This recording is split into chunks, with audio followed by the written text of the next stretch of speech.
My name is Jen Walinga, and I'm a professor in the School of Communication and Culture at Royal Roads University. Welcome to this episode. It's part of a 5-part series of episodes on the Culture Collaborative. How do we build cultural integrity across the Canadian sports system? And today we are going to be speaking with athletes, advocates, and activists. We always like to begin anything we do on our campus with acknowledging the lands that we're on. We are on the unceded territories and traditional lands of the Lekwungen and Kasepsin First Nations. We also refer to these communities as the Songhees and Esquimalt. And of course, it's really important for us, even though we're not directly responsible for inflicting harms over the many centuries we've been here, we are responsible for acknowledging the truths of our past and working toward reconciling our values, our community values of respect and equity and peace with our practices, our actions, our interactions with one another. And so we work hard on our campus for sure. And we learn a lot from the lands, of course, constantly looking at the diversity that stares us in the face.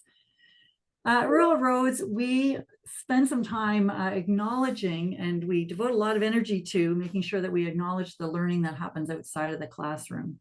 And part of that is actually the professional, the learning that you experience as a professional athlete. So here's Andrea Burke, one of my former students, one of my favorite rugby players, and she came into the program and took a year off actually to go play at the World Cup and then came back and finished her program. That's the norm here at Royal Roads. We're very accustomed to working with adult learners and acknowledging the professional learning they've gained in other contexts and bringing that into what they're doing here at Royal Roads. There's truth in everything. You know, there's truth in the lands that we look out at every day on our campus, the old growth forest, the 300 hectares of old growth that we enjoy walking through, running through, and I always see an owl out there. But I like to think of everything like that there is truth in all the human endeavors that we take part in. So sport is another one of those examples. I was out in not this little skinny boat this morning. I was out in a 4. But it always teaches me something. And today, actually, it was incredibly intense conditions. And so having to just kind of balance and be centered when the water is rough is crucial.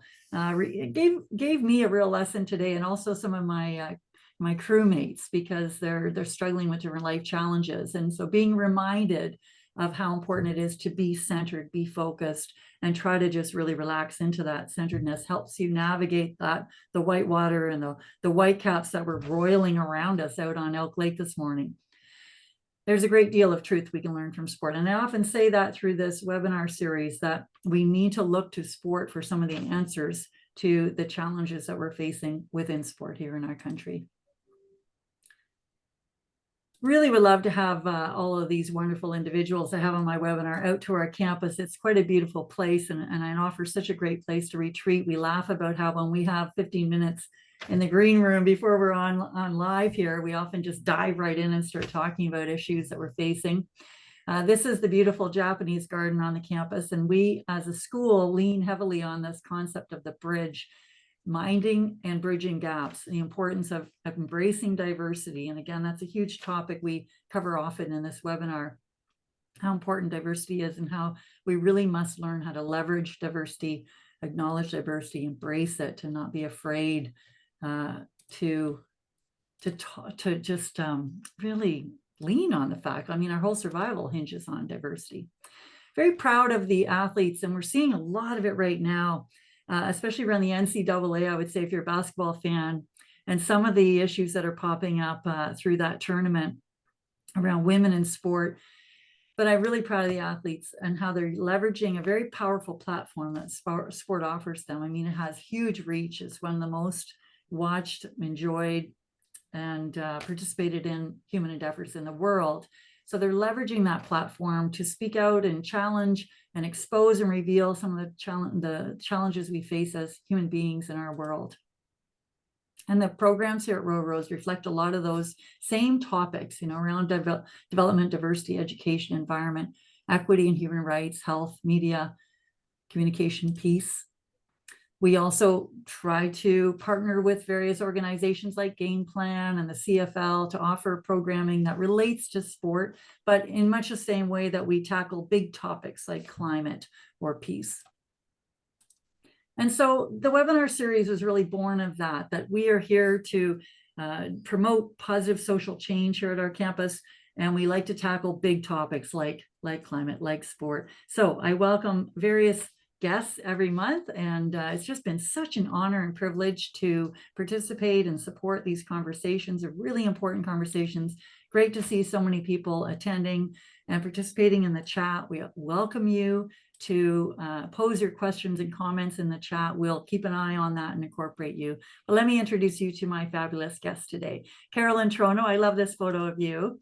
Carolyn has been the Director of Quality Sport at Sport for Life and a co-founder of the Winnipeg Newcomer Sport Academy. Please look it up. It's a fabulous initiative, and I'm so proud of Carolyn for all that she does in our communities, but for sport for sure.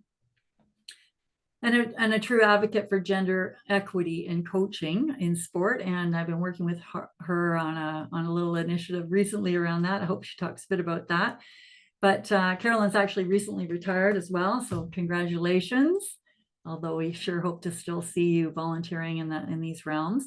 Katrina Monton, love Katrina, and she's doing fantastic work studying organizational psychology right now and working as a practitioner in the sport arena, in the sport space. She's also a very brave and vocal spokesperson for safe sport in Canada and a claimant in the Water Polo Canada lawsuit, worth looking up as well. Welcome, Kim Shore. Kim and I are become great friends. And Cath Bishop, of course, we've known each other for a while, and we're actually going to race this fall. But Kim is the co-founder of Gymnasts for Change and advocate for safeguarding in sport. You've heard her on probably every media outlet. She's so articulate, has so many great messages to share. And I want to draw attention to a recent interview that Kim did with Matt Galloway on CBC, where she gives a wonderful example. And I invite you to do more of that today, Kim, on how to coach in a way that's caring.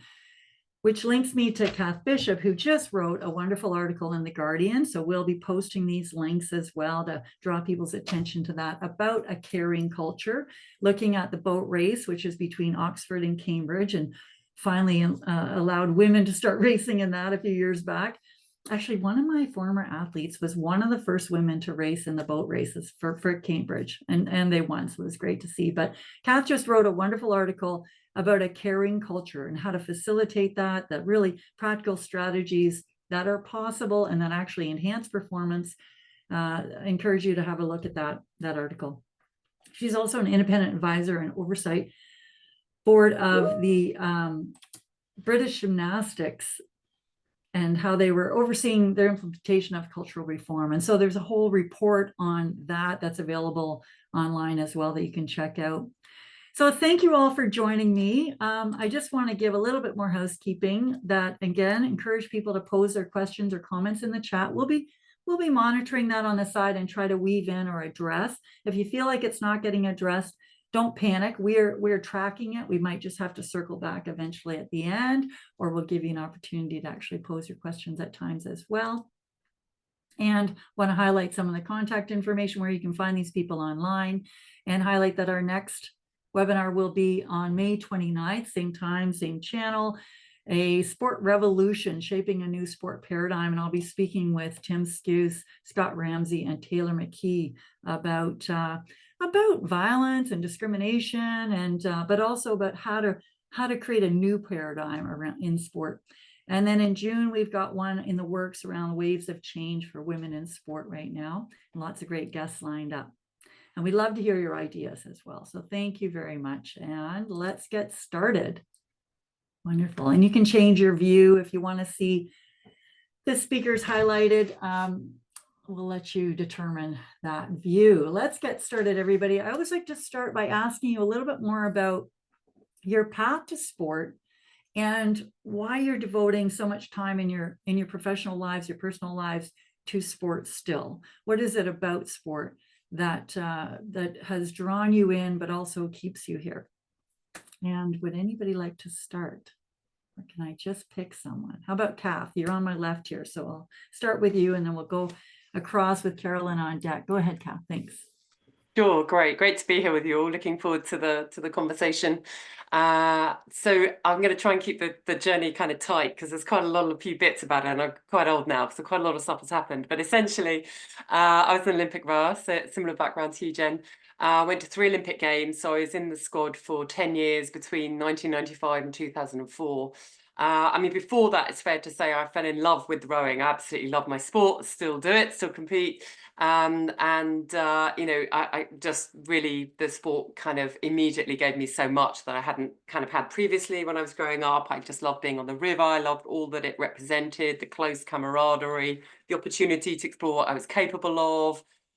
So all of these things that the sport kind of brought me. And then I started on this journey to the Olympics and everything changed, and lots of those kind of wonderful benefits seemed almost to be avoided, not praised, not looked for, and the whole kind of narrative shifted. And, you know, I sort of struggled my way through really a lot of that. And, you know, it was a place that sort of where values weren't discussed, where, you know, only winning counted and no one was looking, no one was talking about culture back then. There was very little psychology. And, you know, it was a kind of incredibly intense and difficult time. And I think, you know, for me, I've always been trying to make sense of that period. What were the things that, of course, that I at the time thought were my fault? And what were the things really that were lacking in that environment? And, you know, I had some improvements in the sort of last couple of years, you know, but only the beginnings of things being better, when after a year out, I'd started to think, I want to have a different experience if I go to a 3rd Olympics. I don't want to be burnt out all the time. I want to have meaningful relationships with people with me, not to see everyone around me as an enemy. I want to reach out for help if I'm struggling rather than try and be the toughest person all the time. So I tried in the last couple of years to sort of start to shift it, and it helped me massively. And it was only the tiniest of beginnings, really, of thinking about culture differently. But I realized there was a different and better way. And that's really what drives me now, is to help sports organisations realise there are different and better ways than these very kind of primitive environments that I experienced a long time ago, but I see replicated still around us so much. And, you know, in a way, sort of when I sort of stepped out for a while, had a career outside sport, that also helped me to sort of see norms in other environments that then you look back on sport and go, gosh, why did no one question this? Why was this kind of allowed to happen? Why did we have no voice? Why were we kind of not allowed to ask questions about certain things? And so, you know, really kind of when I wanted to work on these issues about 10 years ago, there was no interest. But that really shifted, I would say, for us about maybe 4, 5 years ago. And, you know, during this time, I also wrote a book called The Long Win that came out in 2020. And it actually came out, I mean, in the pandemic, which wasn't planned, but it also came out after a postponed Olympics and at a time when Athlete A had come out just a couple of months before. And that really, I think that really changed the whole scene because of the scale of what was shown, because of everything was blasted out in the open and documented, you know, very closely. And then, of course, the incredible sort of activism that spread through that sport across the world. And, you know, in the UK, you know, I found myself kind of somebody who was not from that sport, but understanding a lot of what was being told and described, and thought a lot about how this ought to be different. So, you know, from that extent now, you know, got involved in lots of different ways to help people think about culture differently. You know, there's a lot, I'm sure we're going to talk about, there's a lot of sort of ignorance, just a lack of education, a lack of awareness, a fear of what it means, because it's so different from what we've traditionally been trained to do in sport. And now I have this role, I feel very privileged, huge responsibility to be a sort of independent challenge and scrutinizer to the British gymnastics journey to implement change. And it's difficult. We have good leaders who want to change. We have incredible activists within British gymnastics who are making sure there's change and accountability. And we have, you know, lots of documented reasons why we need to change. And it's still really difficult because the sort of existing system is set to self-perpetuate. So probably some themes there we'll come back to, but that's probably enough for now. Thank you so much. And so much to dig into as we move forward. Love the word scrutinize, the expose, the scale of it. we'll come around, I'm sure, and talk about some other examples. And we'd love to hear more examples from what you're learning through the oversight of the review as well. And Carolyn, how about you? Yeah, thanks very much for having me. And it's really, really nice to see some familiar names. I don't see their faces, but I see familiar names on here of people I've known in my past involvement in sport.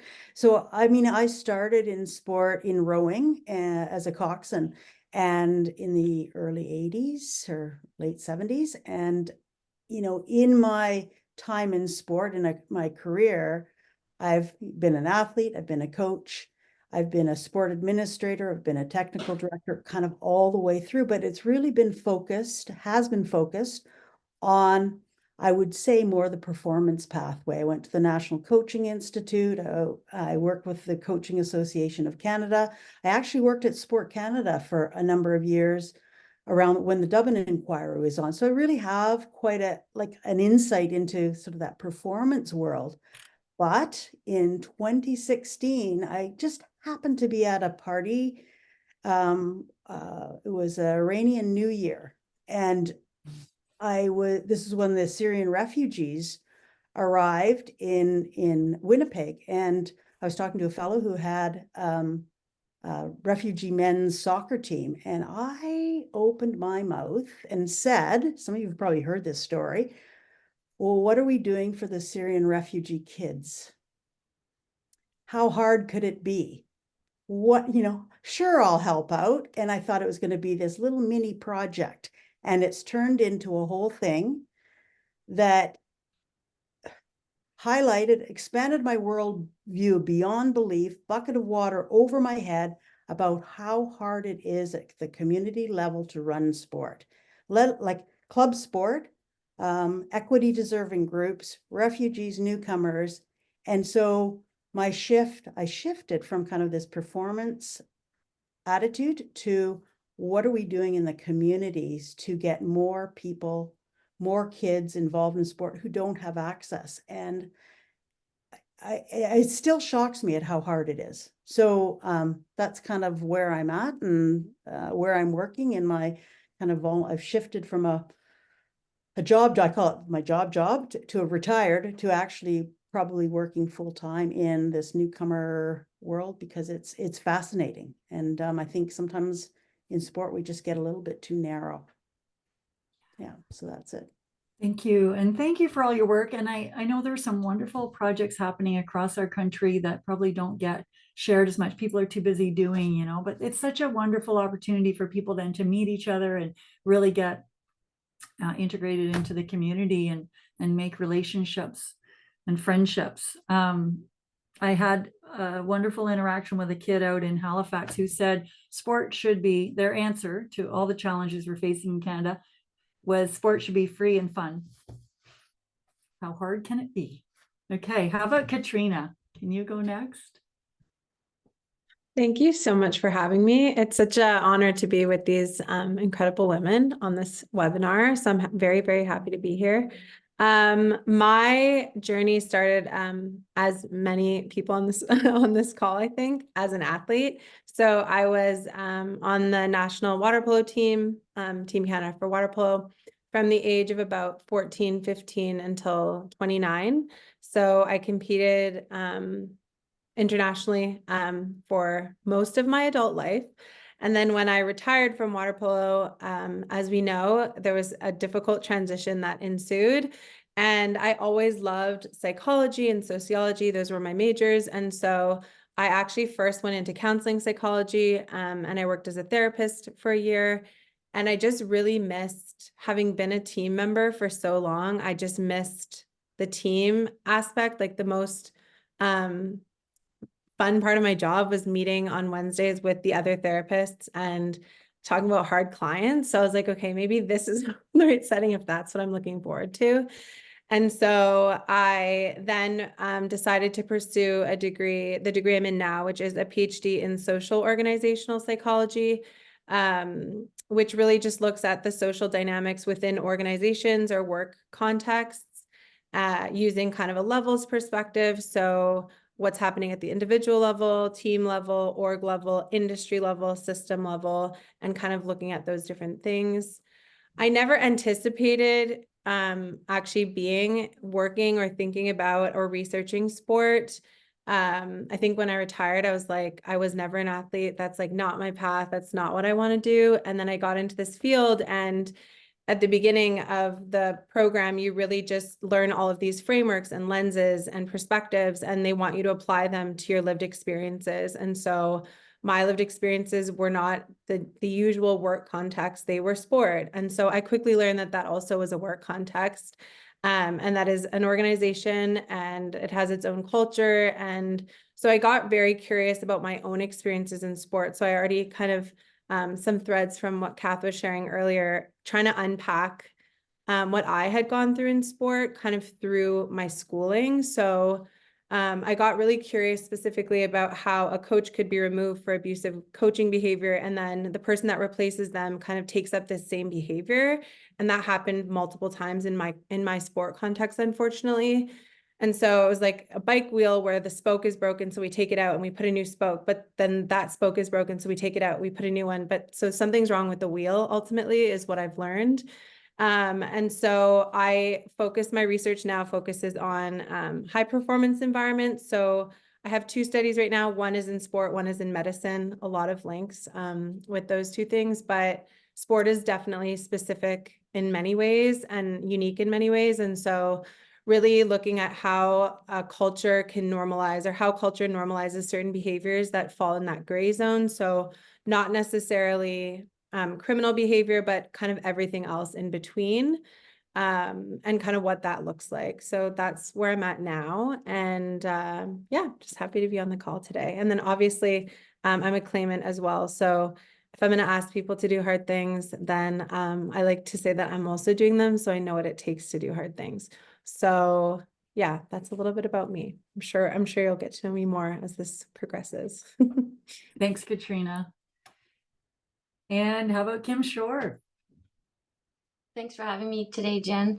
Wow, so everything that Katrina said and gymnastics. So that's it.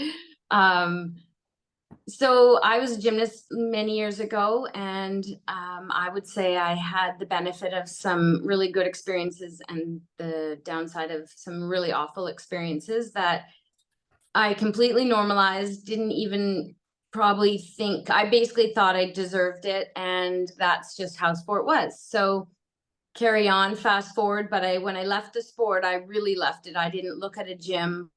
I didn't visit any friends. I didn't have any contact for like 20 years.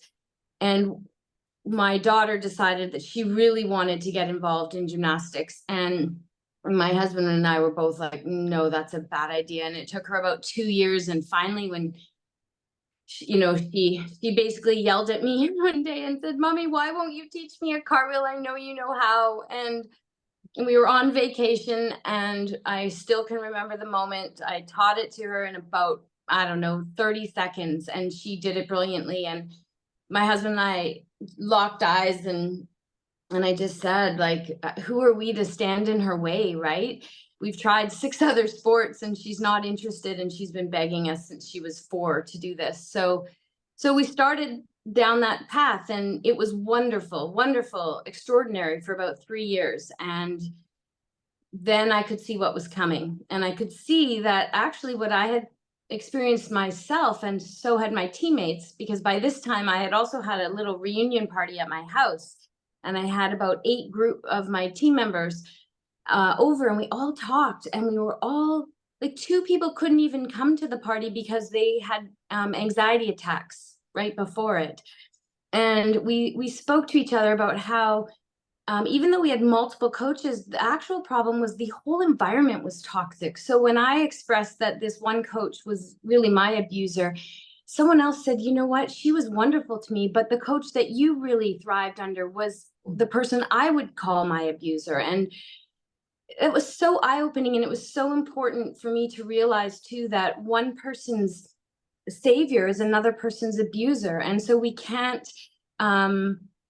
discredit someone saying that that person hurt me just because my child did well under that person, or I personally did well under that person. So it became that sort of mind opening, and I decided I better get involved. I better sit on the board of Gymnastics Alberta. I better then sit on, that wasn't working fast enough, so I should sit on the board of Gymnastics Canada and you know, really be at the table. And there was certainly some acceptance of what I was going for, but which was, you know, improving the culture of our sport and starting to get really, I guess, draw a hard line in the sand that said this is abuse and this is not abuse, and we are doing in our sport a lot of abusive practices. And Cath brought up the Athlete A movie, and I'll never forget a fellow board member, fellow gymnast, saying, well, I just think Athlete A has really sensationalized gymnastics culture. And I was like, wow. I said, I lived that. So for me, that wasn't sensationalized at all. And I could see the discrepancy, the rigidity in wanting to look at really radically changing what we had going on. And yeah, I guess the next step was to move outside of the sport, outside of the organization, and to see if working from the outside could actually push more change. And it certainly has raised a lot of awareness, and it has changed me radically, because I did get together with a couple of other gymnasts, and we put out an open letter to the government and Sport Canada and said, look, we are witnessing and have heard about all these instances of child abuse and human rights violations, and the sport is not able to do anything. We need your help. And we thought literally they would come running with support and answers and all the things. And it took over a month to get a courtesy reply from Sport Canada. And by that time, you know, we went from, I think, 70 signatures of gymnasts saying they had been abused in gymnastics to, we were into the maybe 500 and some, and it's well over that now. And these are gymnasts who signed the letter because they felt abused in the sport. And that set off a whole chain of events. You know, 2 parliamentary committees looked at abuse in sport. The media has been highly engaged, which has been immensely helpful for getting the word out and trying to raise awareness with Canadians that there are really terrible problems with our sports system. And from there, we were joined by hundreds of scholars and other allies. Other sports were coming, athletes from other sports were coming forward, which then made us realize that this is not a gymnastics problem. This is a sport culture, a systemic issue that we need to really address at probably the federal level. And then every province needs to look at their jurisdiction, their responsibility for sport. And we've been calling for this national inquiry because after much research and consultation with a Supreme Court judge and legal scholars, it became quite clear that a national inquiry was the strongest mechanism in our Constitution to look at an issue of this size and scope, and to perhaps, you know, reveal what has happened so we can avoid redoing it or repeating it in the future, and also to rebuild the public trust that's been lost, and to bring some healing and justice to the survivors of decades of abuse. And we are now sitting waiting for a sport commission, which I can go into later, but doesn't have any of the teeth that an inquiry has. But a national commission has been called by the federal sport minister, and that was 4 months ago. And there has been no public update at all as to where she's at with putting that commission together. And so I am now an independent advocate for safe sport, continuing to try to use my voice and build partnerships with other like-minded people who, you know, have no plan, perhaps. I haven't had a plan this entire time, and that's been maybe to my detriment, maybe to my benefit. I haven't figured that part out either, but looking to people who are willing to cast the net wide and see what we can do for radical change of the sports system. Yeah, it's a really good point, Kim. Just that idea of maybe there's no plan, but at least people are reaching out and trying to connect up and work together towards something that can be productive and solve some of the challenges. So we've heard lots of them, conflict of values, that what's actually really important and what's sport for. We've heard about the barriers. You see it in the chat as well. That Sharon is highlighting. There are barriers to access for lots of groups of people, marginalized groups all over the place. We're going to be talking about that lots at our next webinar too, about the dominant sort of mindset and what sport ends up serving, who it ends up serving too often, and doing the hard things, but how do we link up and work together to do that? All right, so how do you think we got here? Where, yes, the issues are exposed and they're varied, but they're linked. How do you think we got here, where advocacy and activism, and we've had to, people have really had to push to try to enact some kind of change, not just in Canada, across the world, really. But what do you think? Cath mentioned Athlete A kind of sparked some things. People, I think, awakening and meeting each other, connecting. What do you think, Carolyn? I see your mic's on. Go for it. Yeah, and this is like, I was thinking about this, and I think about the sports system, or the mainstream sports system in Canada. And there are many systems, sports systems in Canada. We think about the one, but there are multiple, and many groups work outside of the mainstream sports system because they don't agree with it. They don't want to jump in with both feet because the culture isn't quite right for them. But if we go back in history, why was Sport Canada created? It was for performance. And with anything, and the investment by the government and how Sport Canada proceeds is really about high performance and performance. And anything, when it goes to an extreme, can become toxic if it's not, balanced out with ethical ways of doing things. And I think to my time with the Dublin Inquiry and leading up to the Dublin Inquiry, what was going on? There was this overemphasis on high performance, excellence, winning, and there's nothing wrong with it, as long as it's balanced out with ethical, holistic, athlete-centered ways of doing things. And I think sometimes it gets past that because groups are looking at their funding. So what is that investment? And does it draw away from sort of ethical behavior? And I saw that, like with the Dublin Inquiry and the pressures on sport organizations to win. And again, I'm not saying there's anything wrong with that, but it has, what does that mean for the power imbalance? What does that mean for how we relate to others if someone's livelihood depends on them winning? To what extent will they go to win that medal? So whether it's drugs or whether it's abuse or whether it's whatever that is.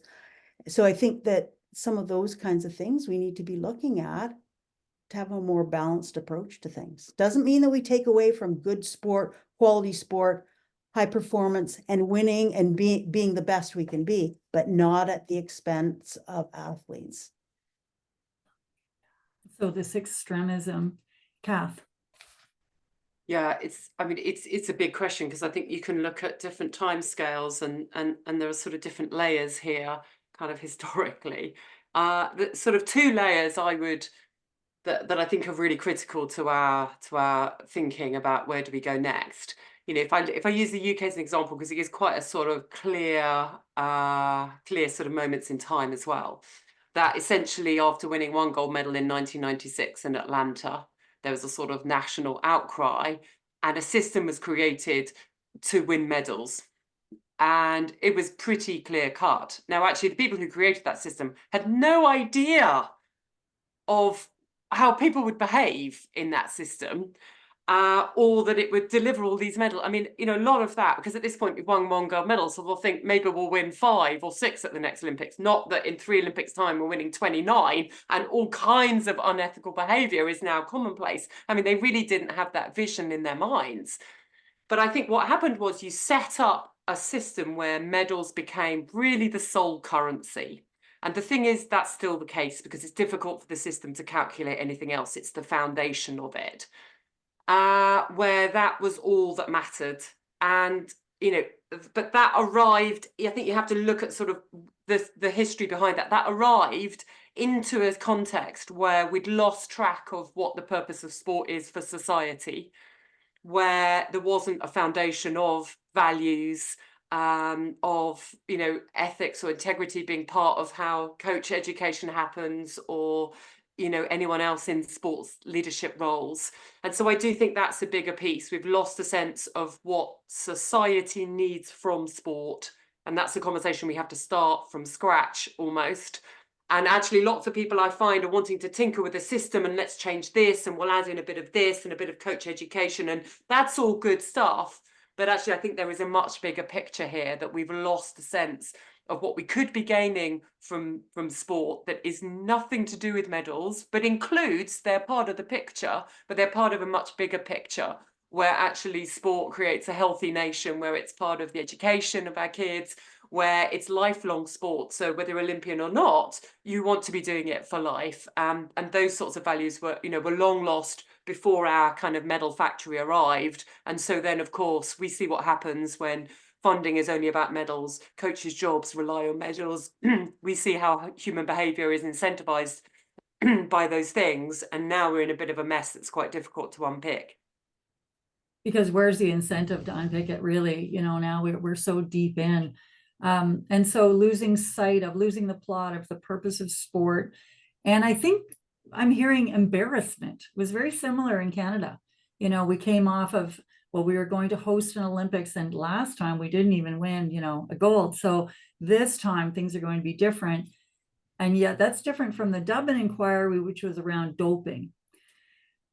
Interesting, you know, so we didn't win, but in this case, we are more fighting against unethical behavior. But the lack of medals was this kind of strange embarrassment, and has really led us down a more problematic path, and a reluctance to conduct a similar inquiry as we're seeing. Okay, Kim, what do you think?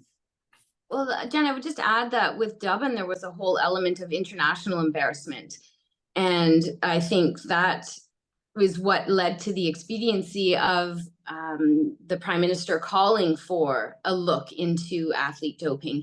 And again, I think it's one could really argue that it was the sports system who was blaming a already marginalized individual, a man of color, and you know, that I don't believe Ben Johnson was Canadian born either. So it was a scapegoating situation whereby we had this, quote, these dirty athletes who were cheating by doping, but really it was a systemic doping, very much like we see in countries today that are very dominant in sport.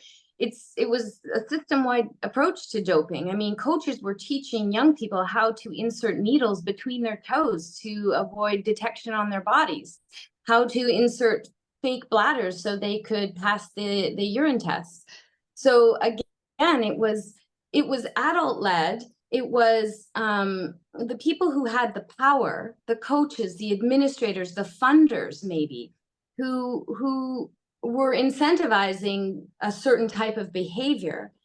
And, you know, I agree with everything that Cath said about how this system has found itself here today. But the one missing piece for me is when I look at my sport, gymnastics, I think I just can't, there's something more to it. And I don't know what it is yet, but it, you know, when 5-year-olds are being, you know, put in the corner of a floor mat in a chalk drawn circle, and it's called the circle of shame. There's no secret about it. It's the circle of shame because they didn't stand quietly in the lineup while the coach was explaining things. Or a child at 9 years old is made to repeat a skill over and over again until she has like coin-sized burns on her wrist.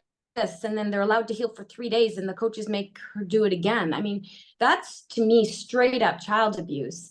And it's done in an environment where the kids have no voice and no self-agency. And I can't see that those coaches are being incentivized to get medals, because these kids aren't even competing till they're 10. So there is also still some, I'm going to call it a sickness in our sports system that is allowing this control dominance mentality to be so pervasive amongst coaches, and this need for power they have. And I don't know if they're trying to use their power to heal their own wounds because they were hurt as children and now they are hurting today's children, or they just don't know how to do it any differently. I haven't figured that out yet. Maybe it's all of it, but I would just add that in, that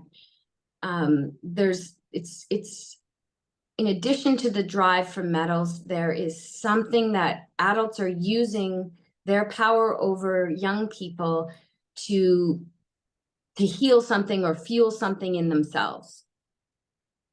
Katrina, go.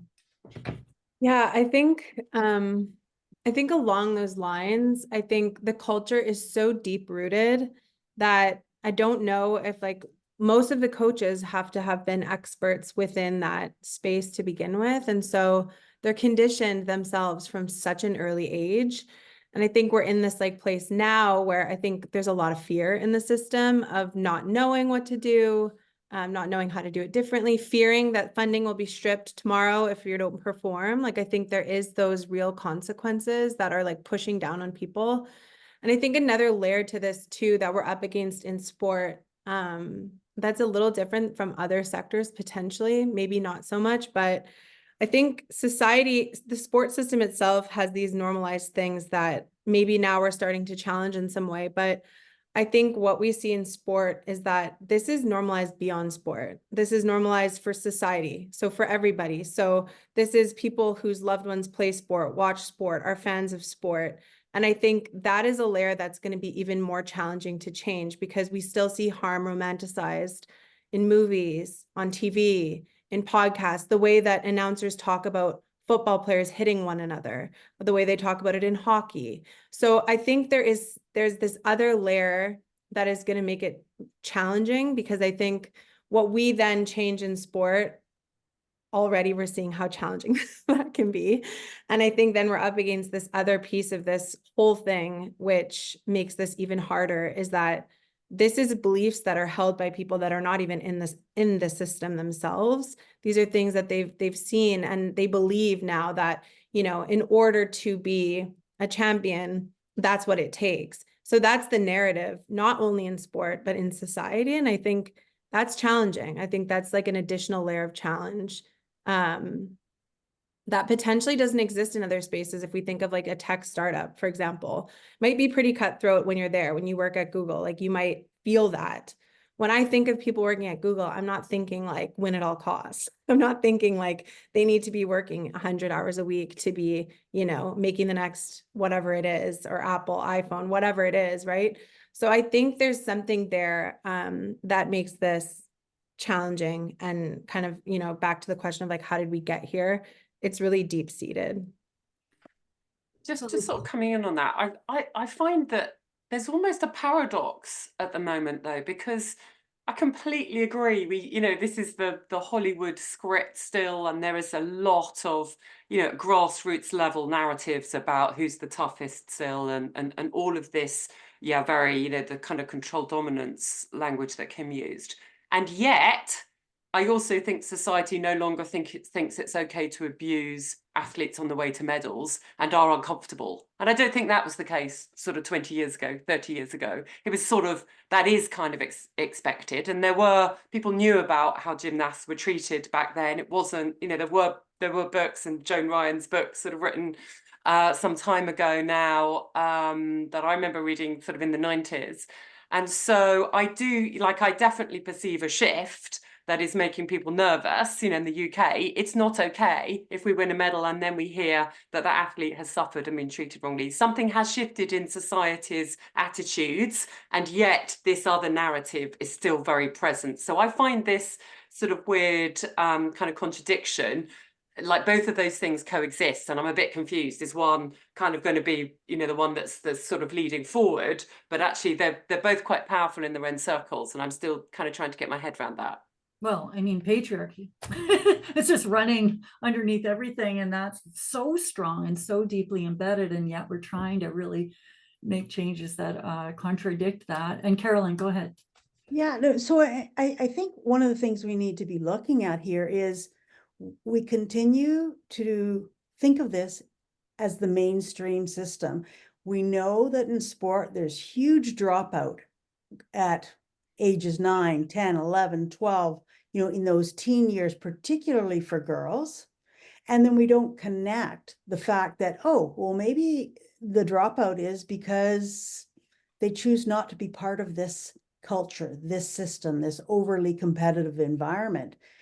And yet mainstream sports system doesn't want to change. We talk the good story, but when push comes to shove, and I don't mean that in a violent kind of a way, but when it comes, we don't follow through with the things we say that we're going to do. So, I mean, in the world that I work in now, always hear the words inclusive sport. Let's include everyone, diversity, inclusion. But does that really pan out?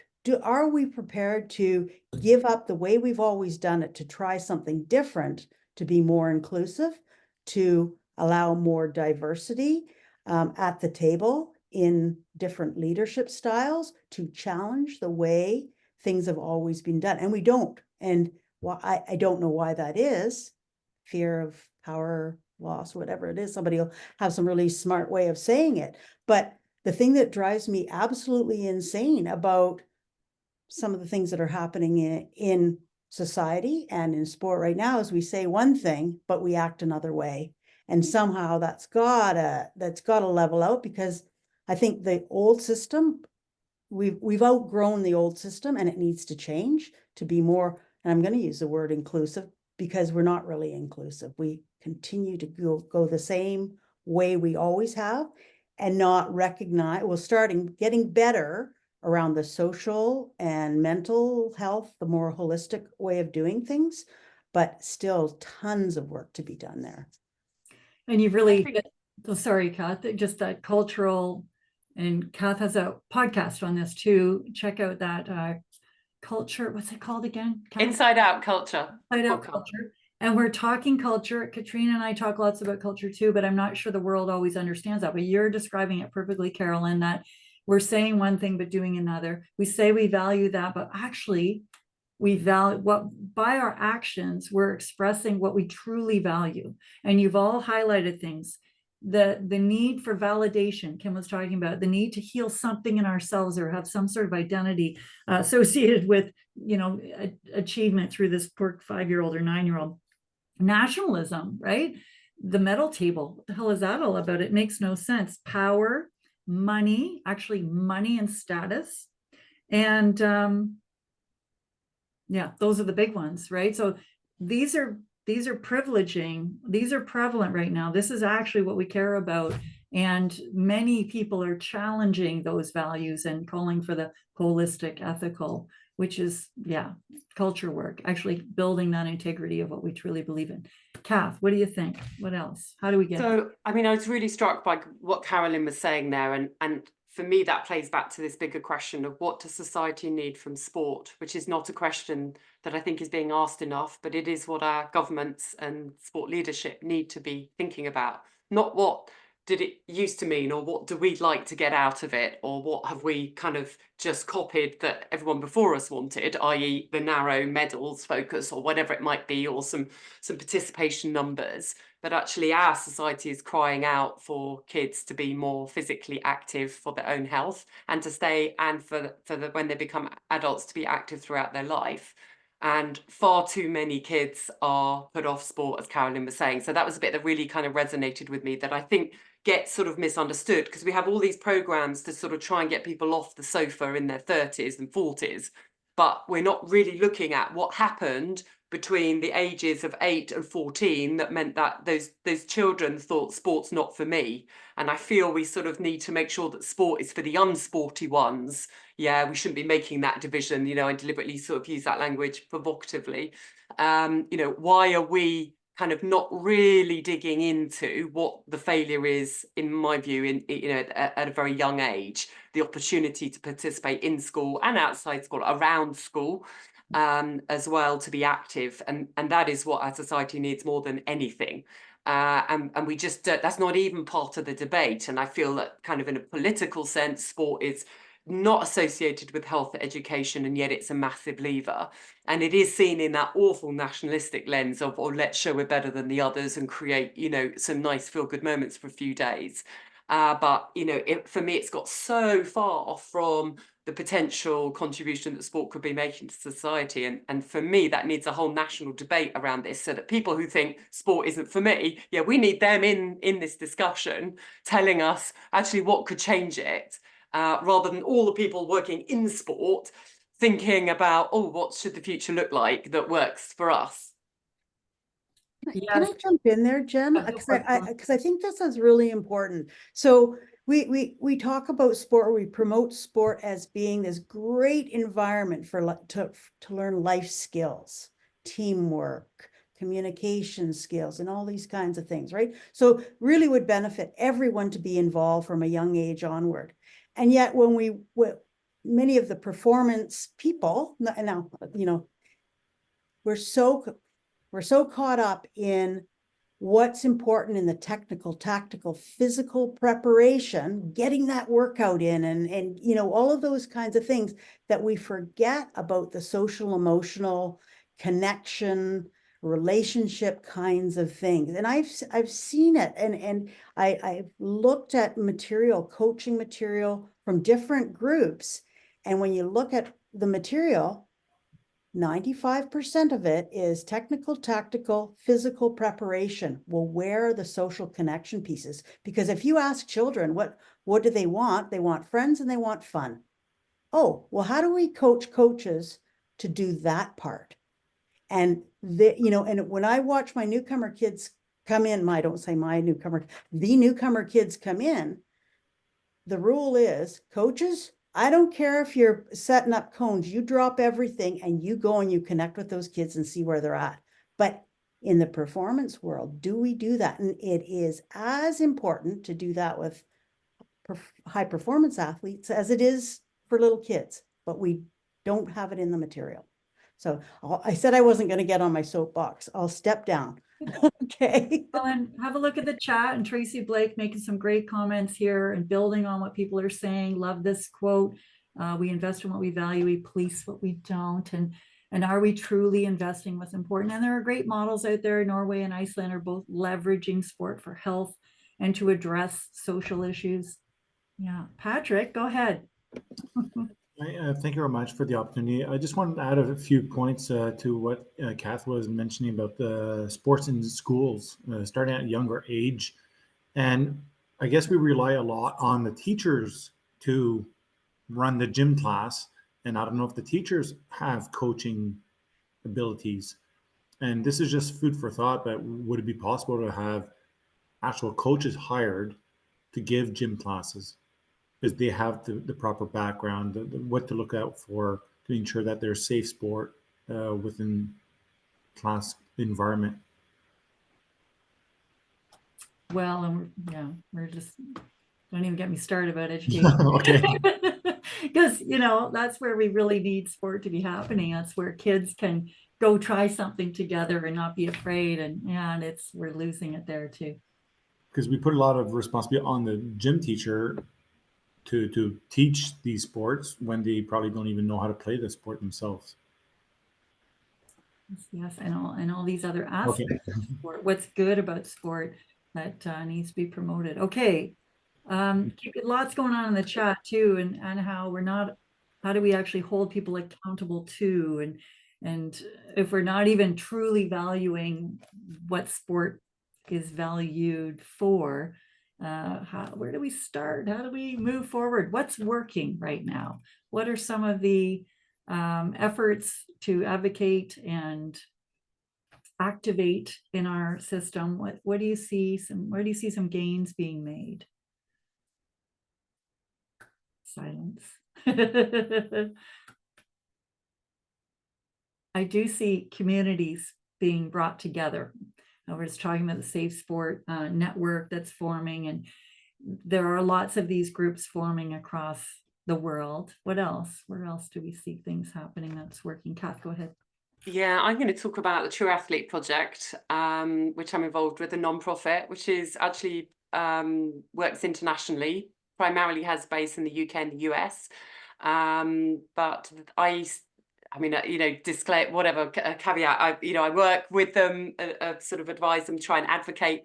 Because they are helping bring practical ways of doing things differently. So the program, it's about holistic approaches to sport, working very practically, mindfulness based, thinking about sort of core elements of values, identity beyond sport, compassion in sport, and practicing these things, and social responsibility. So again, what as sporting citizens, what are we offering our community? And interestingly, lots of the time, if we've worked with athletes, the coaches say, oh, you know, we don't think they're going to go for this because they're very committed to the sport, and don't think they need this, and they've got some psych input. And we find the athletes love it, want more of it, really appreciate the sense of being able to think of themselves as a citizen and what they can offer their communities, within sport and beyond, not just being defined as an athlete.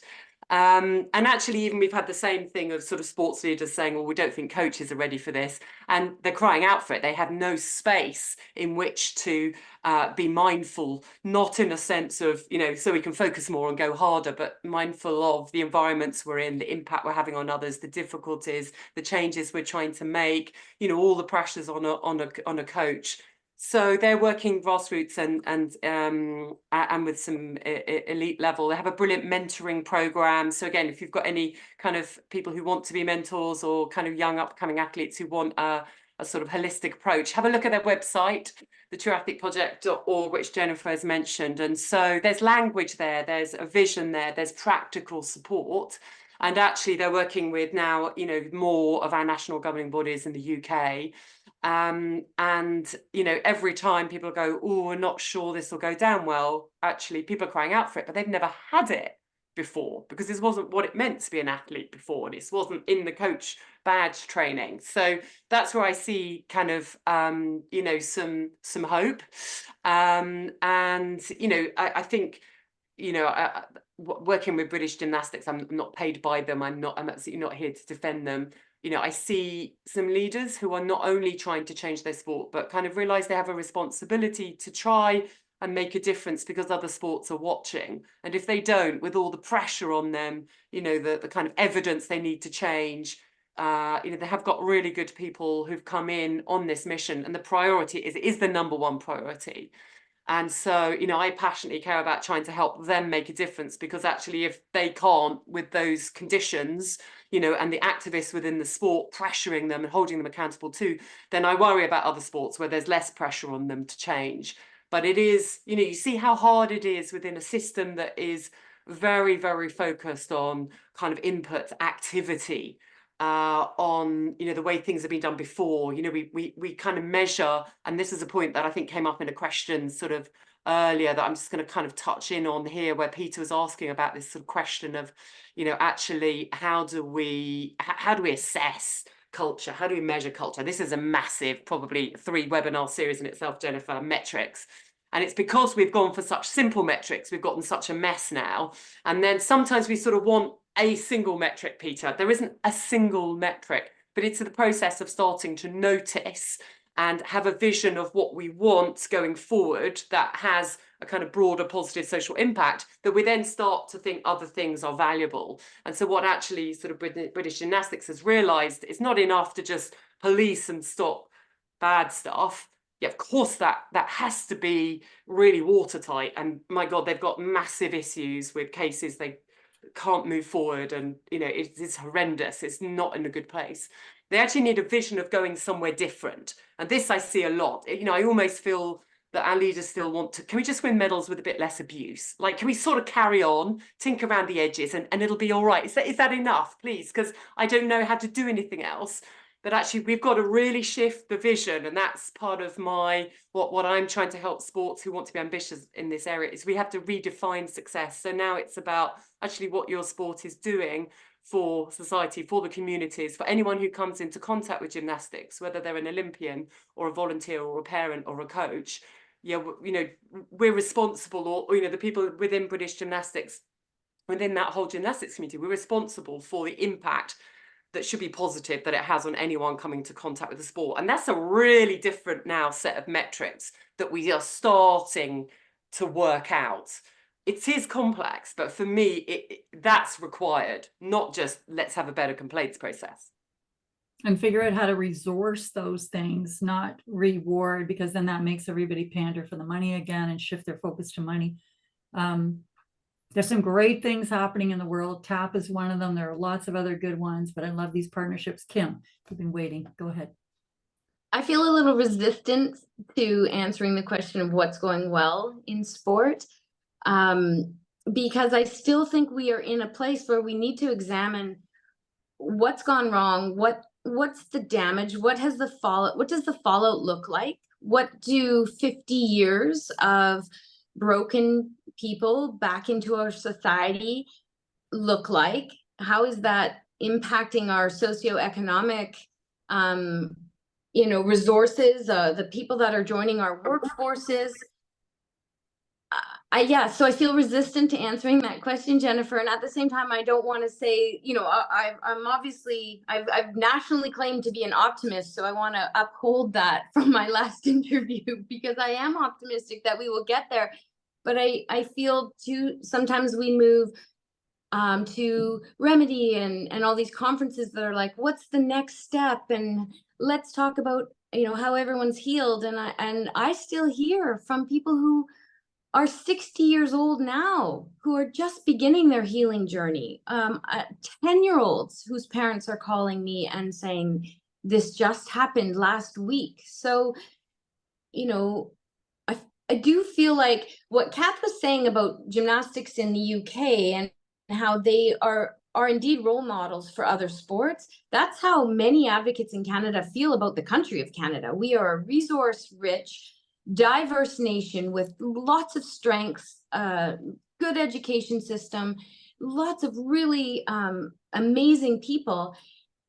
And when I travel internationally to advocacy and sport conferences, people are saying to me, if you guys in Canada can't get this right, there's no hope for my country. There's no hope for that country. They don't even have the you know, resources and financial stability that you do and in Canada. And we need you in Canada to get this right. Like, keep pushing for that inquiry, keep pushing for accountability all the way from the federal government to the grassroots sport level, because we need a country like Canada to really examine what's happened, to come up with some very, you know, strategic approaches to how you're going to change the culture of sport, how you're going to deliver sport differently, how you're going to honor human rights.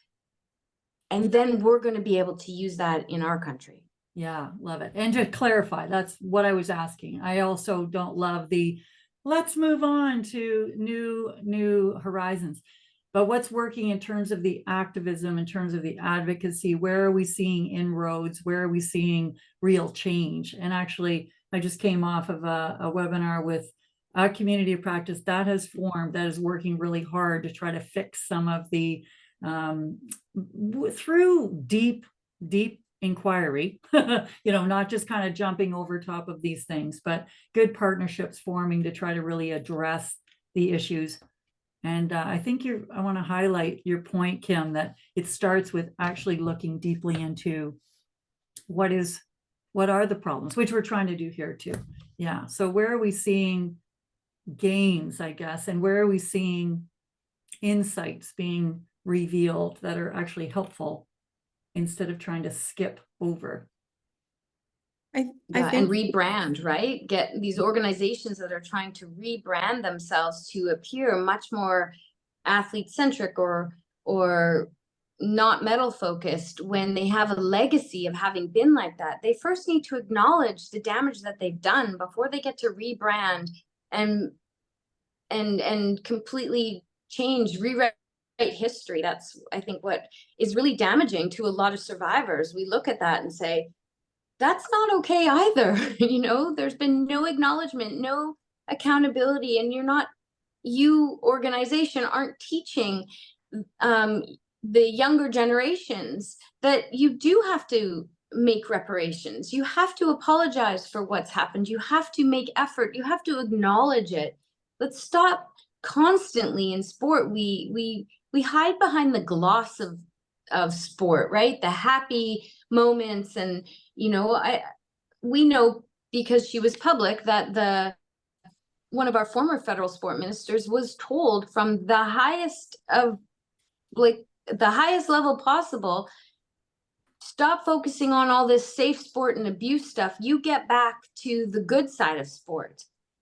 I mean, if we're hearing that from the highest echelon of government, then we have a lot of work to do in there. And one last thing is, you know, the call to action for those organizations who are in positions of power cannot be overstated. And what we've seen is government increasing funding repeatedly to certain organizations, even if they're athlete-led. These organizations that become dependent on the golden handcuffs of federal funding, so are now afraid to really take a hard stance, to really call out the behavior that they see going on. And they've been silenced by money. And I don't think they're bad people either. They're trying to juggle a lot of balls, hold up their organization, and also not lose their funding. And so therefore, have been silenced in many ways. I think the call to action is for all those organizations to get brave, maybe use some diplomacy, maybe some real direct talk, but they have got to start being public about what they see as going wrong, where they see things needing improvement, what's happening, what feedback are they getting, and not be afraid to lose funding. And if they do lose their funding, then they could call me and I will do a whole campaign for them on how that was wrong of the government to take away their funding, because they stood up and actually advocated for keeping athletes safe. Yeah, power imbalance is deep. We just did a webinar on that too, and it's a really good topic. Katrina, go for it. Yeah, I was just going to say that, kind of to touch on both of the last 2 points, but build off of what Kim was just saying. I think at the moment, things like this are good. Like, I think the fact that there's open conversation happening where people can watch it, listen, participate, speak truth to power. Like, I think this is the moments where we see the opportunity for change. I wish there was other people that would want to be a part of these conversations that are in positions of power. Like, I think those people to be engaged in these conversations would be really helpful. But I also think, along the lines of like what Kim was saying, I think right now the burden of truth is on the athletes, and we're putting so much on the athletes to have to come forward and share and disclose trauma publicly, and the ripple effects of that. I mean, they've already lived it. Now they're having to do this.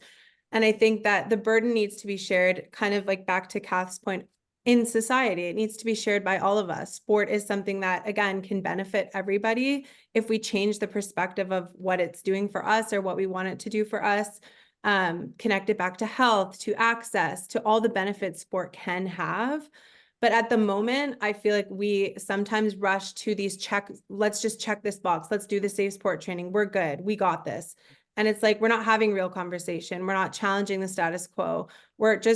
Everyone's tiptoeing around, and we're just waiting for athletes to then speak out and share and have these ripple effects. But that's a big burden to put on athletes. And I just feel like to move on to the next thing when the truth is still being told and will continue to be told, it's not a linear thing. It's going to be a back and forth thing of, we have to continue to hold space for truth, even if it's uncomfortable, even if we want to be in a better place.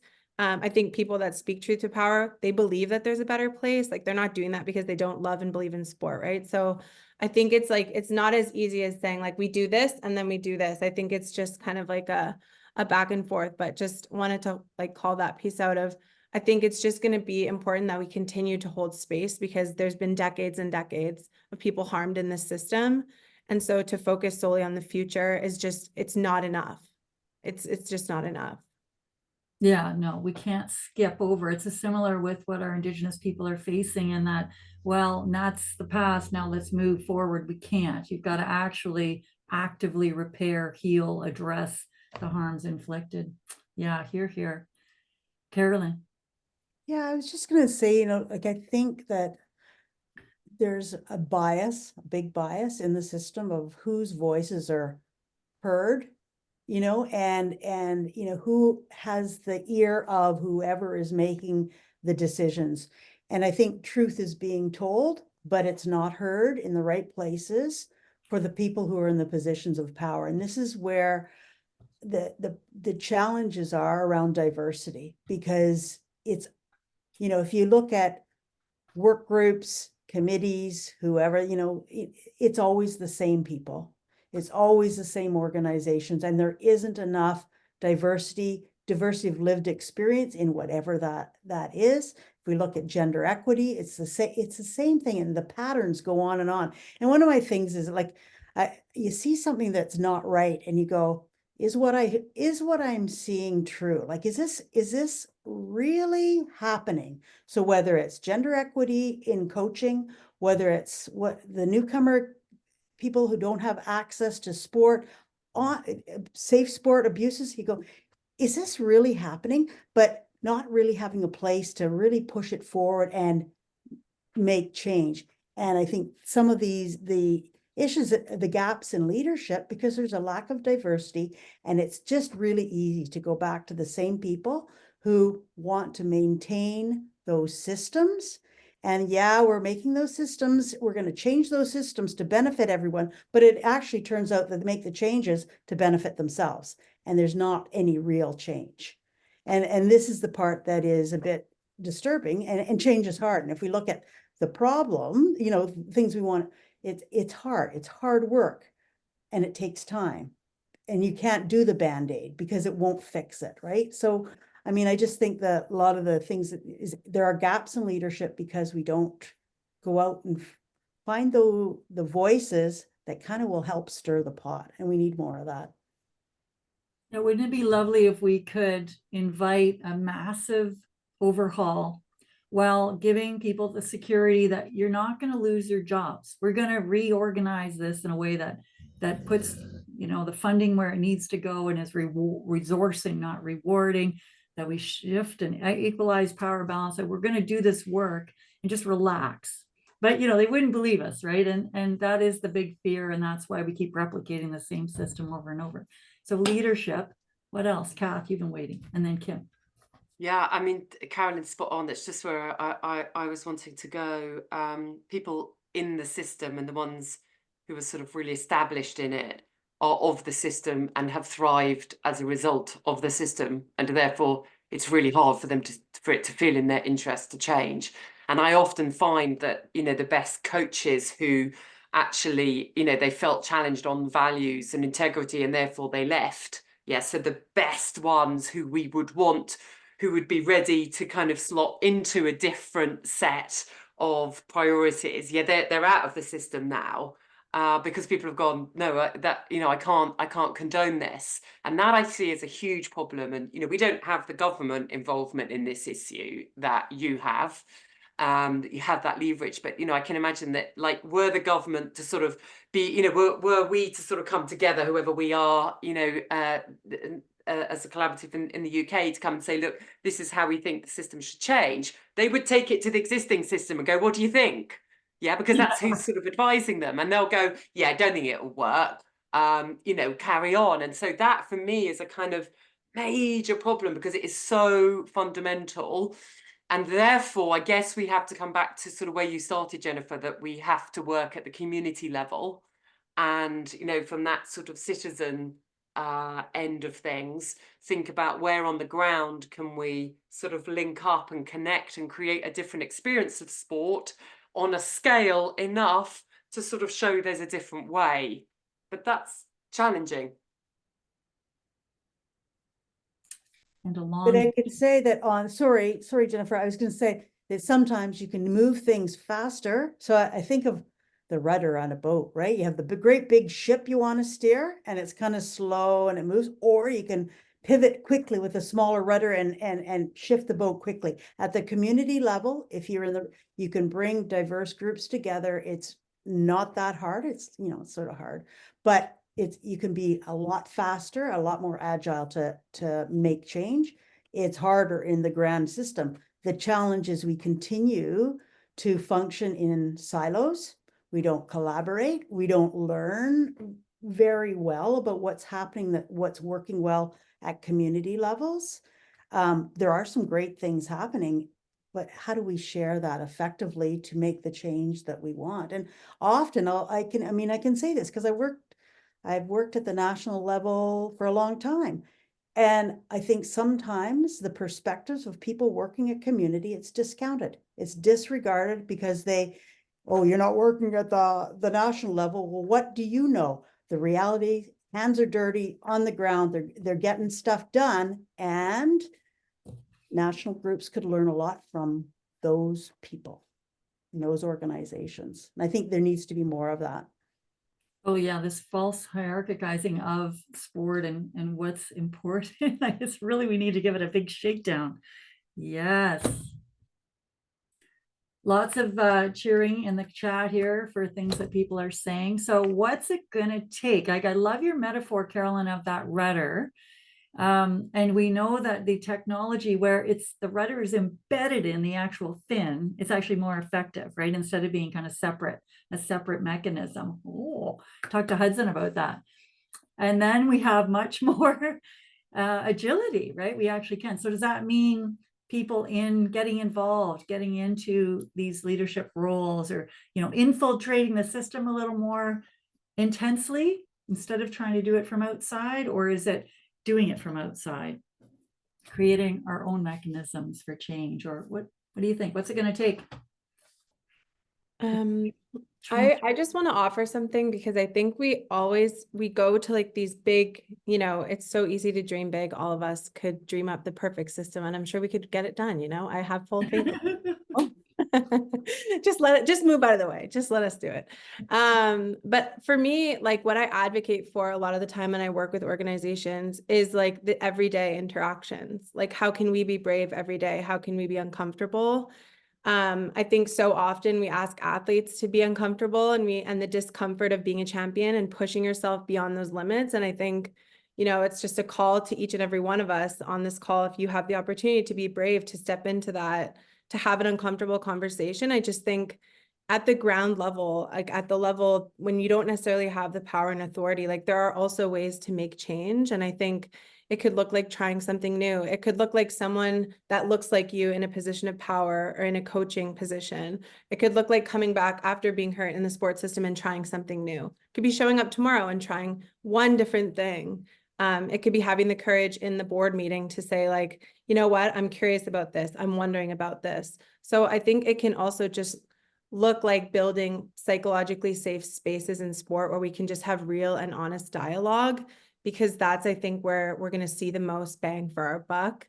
We can wait forever for the government to reward something different. I don't know if I have faith that they will. I pray and hope that they do, because I think what we reward gets reinforced. And at the moment, funding is very contingent on performance. And so that's really what we're seeing. If that doesn't change, I do still think that there are things that we can all do in the day-to-day to push ourselves to be uncomfortable, to learn differently, to lead differently. So I just like to offer that, because I think I'm in meetings so often with people that say, I'm not the leader, but I would love to push this. How can I do that? And so I just think that there's an opportunity for each of us, on this call or in our organizations or in the rooms that we're in, to push ourselves to be brave and to try something new. So I just want to offer that as something maybe less big, but still maybe valuable. I think very valuable. Thank you. We just whipped through that webinar. I mean, it's already 1:20, but we have 10 minutes left. And where do you want to go next? I have my questions, but it's kind of the same old stuff. We end up talking about what's getting in the way, but But what else? Can we keep going with this idea of what else are the things we can do where we are? What are the levers that we believe are having the most impact for change? Let's talk a little more about how to create those spaces, link up. What else comes to mind? What's missing? Kim, go for it. I would just like to offer up, similar to what Katrina was saying about getting brave in whatever shoes you're wearing. And, you know, the advocates that I know, the athletes that have been doing a lot of the heavy lifting from the advocacy perspective, we had and still have zero power. And yet somehow that having no power has actually turned into something quite powerful. And, you know, it's mobilized a lot of things, mobilized 2 parliamentary committees to have, you know, multiple sport hearings. Now, those sport hearings were not perfect. You know, when I look at the list of witnesses, I'm quite devastated to see it's largely white people that were given the opportunity to testify in front of Parliament.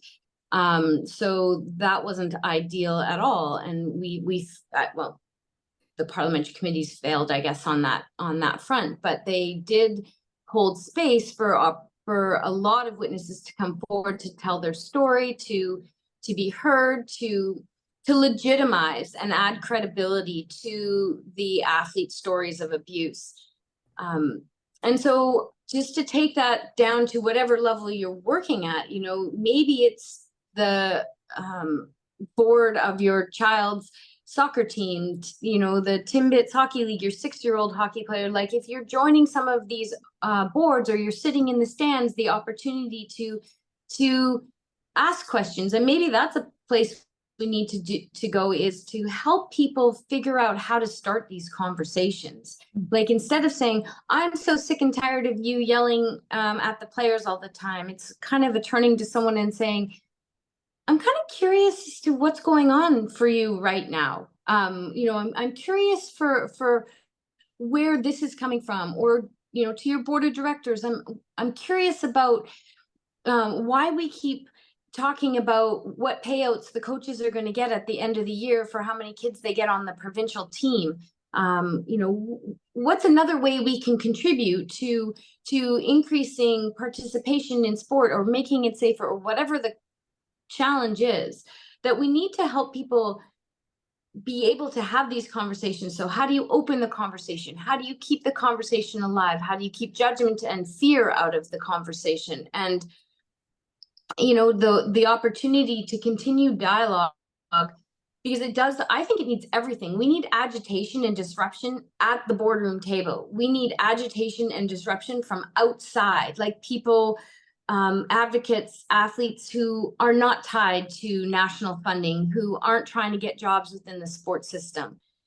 And we need it from all aspects. This is a massive problem. And if I've learned anything in the last couple of years, is that this problem in sport, this crisis of abuse and everything that's linked to it, doping, you know, gaming, match fixing. I mean, it is an international crisis.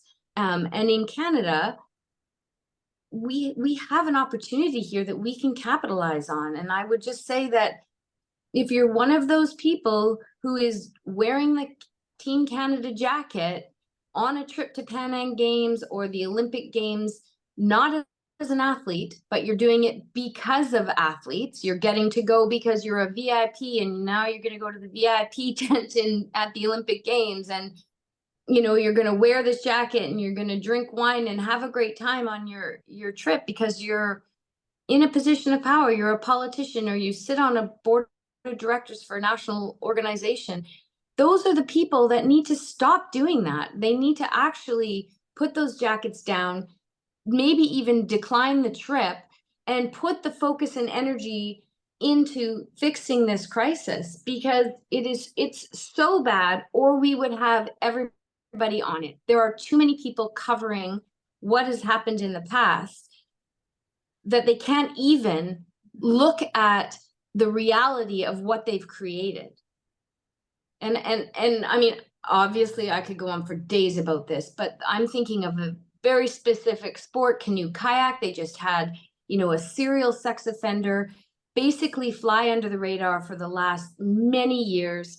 And to the extent that, you know, our federal sport minister and the parliamentary secretary of sport were encouraging on social media that children come to this canoe kayak club because canoe kayak is such a great sport, and, you know, more participation and lower the barriers to entry. And 6 months later, they have a serial sex offender that has been an athlete, the training partner of that parliamentary secretary, and active in the sport for 2 decades. And he is sort of held accountable by the NSO, although right now that person could be coaching in any sport in Canada, because we're still not actually doing the hard thing. We're like tiptoeing around the conversations, tiptoeing around the actions, not living the hard stuff, because we want it to look good, we want it to feel good, and that's what we've come to expect from sport, is the feel good aspect of it. Sorry, I went on a complete tangent there, but Well, I think I just feel like there's just so many things that we just need everybody. We need everybody to in their lane, or expand your lane. No problem with, you would be surprised how much power you could actually have if you use your voice. Thank you. And the questions were very powerful, right? And you're framing them in a way that isn't about antagonizing so much as inviting and pulling and trying to, you know, shift people that way. That way we're not utilizing the same kind of adversarial tools that we're fighting against in doing so. Questions are so powerful and can cause people to really shift. Love the braveness, the courageousness that we need to all embody and challenge how things are doing. But we're also learning a language, the way that we can challenge what's happening and challenge those who are doing things, wearing the jacket, going on the trips, to do things in a way that's more aligned with what we truly value in sport. I love how people are turning our eyes back to sport too, because it really does embody what we need to uphold. Eh? I just want to say one more thing, and that is that I often, and I heard this as a board member of a national sport organization many times, is that people have a right to earn a living. And that was often the argument back to me when I challenged behavior or what was considered acceptable. And I would get back, people have a right to make a living. And I just would like to start a conversation at some point around, everyone has the right to make a living, but not everyone has the privilege to work with children, to work with vulnerable populations, to work with, in this case, athletes who are vulnerable because they are not the power holders in this system. And so you don't get that privilege. And if you break the trust, if you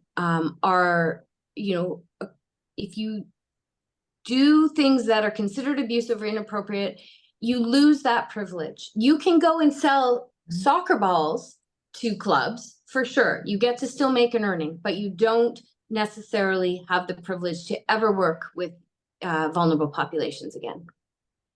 Carolyn. I was just, as Kim was speaking and others were speaking, it seems to me that the real definition of integrity, individual integrity and organizational integrity, needs to be at the forefront of all of it.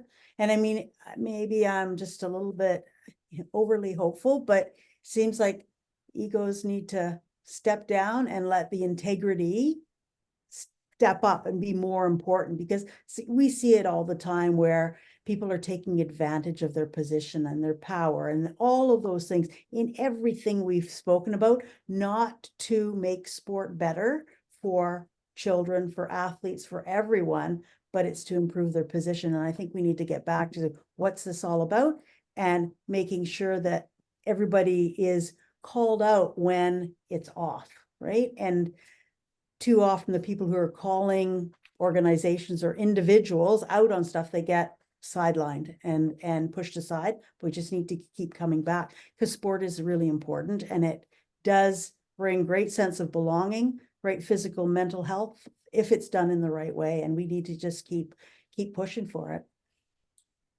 Thank you. I think that's a perfect place to end. And I feel like we are a force. Could really feel that today, linking arms and knowing that we're all out there pushing together, hey, is very empowering as well. Thank you to all of our attendees, and some great action going on in that chat. I'm going to meet up with different people after, and I've got lots of great ideas for new webinars as well. Thank you all. Thank you all. Some great work today. And so we'll say farewell till next time. I invite the panelists to stay on for a couple of minutes and we can debrief after everyone's left.